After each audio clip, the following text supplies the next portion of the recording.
হয় নাই ভয় নাই, নিঃশেষে প্রাণ ছেড়ে বিধান, হয় নাই তার ক্ষয় নাই। অধ্যকার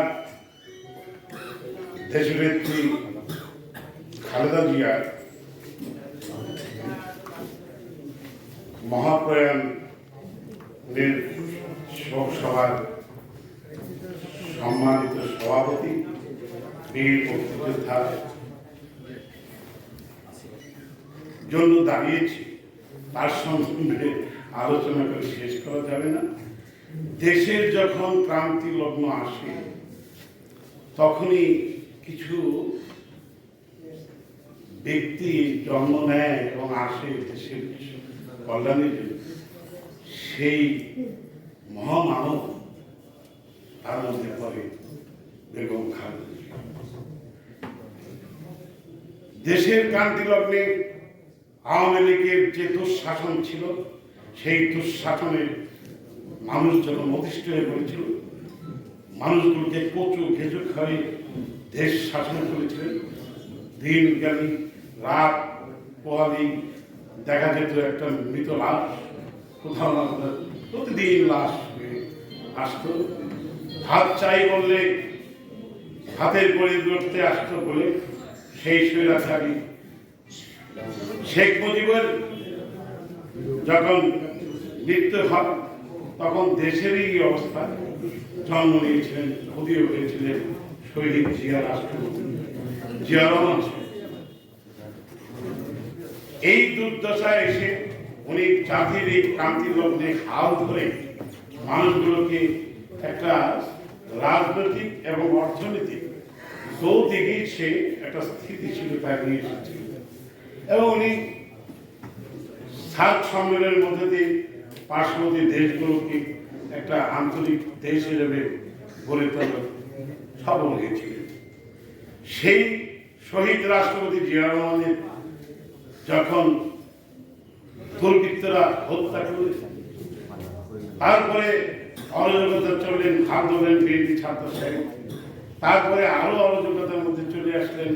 তখন সেই ঘর থেকে গৃহিণী সেখান থেকে বেরিয়ে আসলেন আরেকজন, তার নাম বেগম খালেদা জিয়া। উনি সেই দেশের ক্রান্তি লগ্নে এসে হাল ধরলেন।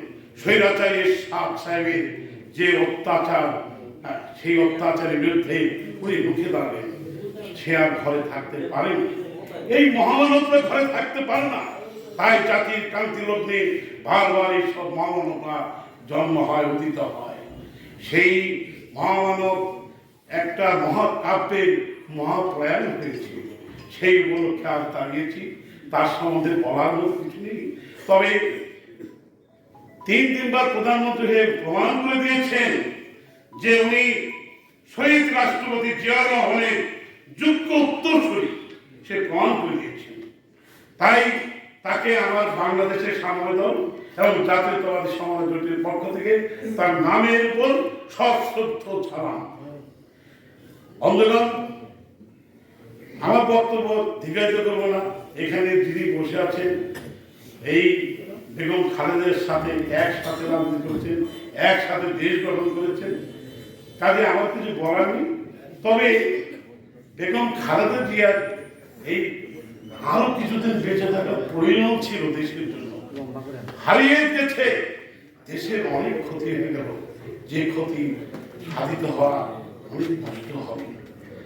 বেগম খালেদা জিয়ার এই মৃত্যুতে আমি মনে করি, বাংলাদেশের সাম্যবাদী দল মনে করে যে মৃত্যু সহজভাবে হয়নি। তাকে মিথ্যা অভিযোগ দিয়ে, তাকে চুরির অভিযোগ দিয়ে তাকে কারাগারে প্রেরণ করা হয়েছে। যার সততা নিষ্ঠার সাথে তিনবার সে রাজত্ব করেছেন, প্রধানমন্ত্রিত্ব করেছেন, তাকে এইভাবে মিথ্যা অপপ্রচার দিয়ে খুনি ড্যামি সরকার সেই হাসিনা তাকে কারাগারে পাঠিয়ে দিয়েছিল।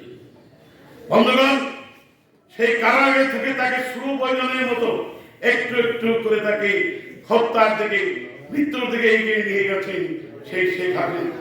তাই আমরা মনে করি খালেদা জিয়ার মৃত্যুর জন্য দায়ী খুনি হাসিনা। তাই এই মঞ্চ থেকে আমি খালেদা জিয়ার মৃত্যুর জন্য দায়ী করে শেখ হাসিনার ফাঁসি চাই। বন্ধুগণ, আজকে এইভাবে একটা মহামানব আপনি দেখেন, ব্যাঙ্গালোর দেখেন খালেদা জিয়ার কিছু আছে কিনা। উনি তো চুরি করতে বলছেন, আপনি কোথায়? আজকে জনতা তারা খেয়ে আপনি বলেছেন। আমি বন্ধুদেশ ভারতকে বলতে চাই, আপনারা যে কাজটা শুরু করলেন, প্রমাণ করলেন আপনার একটা পক্ষপাতিত্বের দেশ। কারণ যারা জনতার তারা খেয়ে আপনার দেশে পালিয়েছে, তার এখন সাজা হয়েছে, ফাঁসি হয়েছে, তারপরও আপনারা দেশের মধ্যে লুকিয়ে রেখেছেন। আওয়ামী লীগের বড় বড় নেতা যারা বাংলাদেশে লুটপাট করে হাজার হাজার টাকা লুটে দেশে এবং বিদেশে তারা অট্টালিকা তৈরি করেছিলেন, প্রাসাদ তৈরি করেছিলেন টাকা, সেই সব নেতারা আজকে ভারতে পলাই গেছেন। তাদেরকে আপনারা আশ্রয় দিয়ে প্রমাণ করেছেন আমরা পার্শ্ববর্তী বাংলাদেশ আপনার বন্ধু নন, আপনার বন্ধু ওই খুনি শেখ হাসিনা।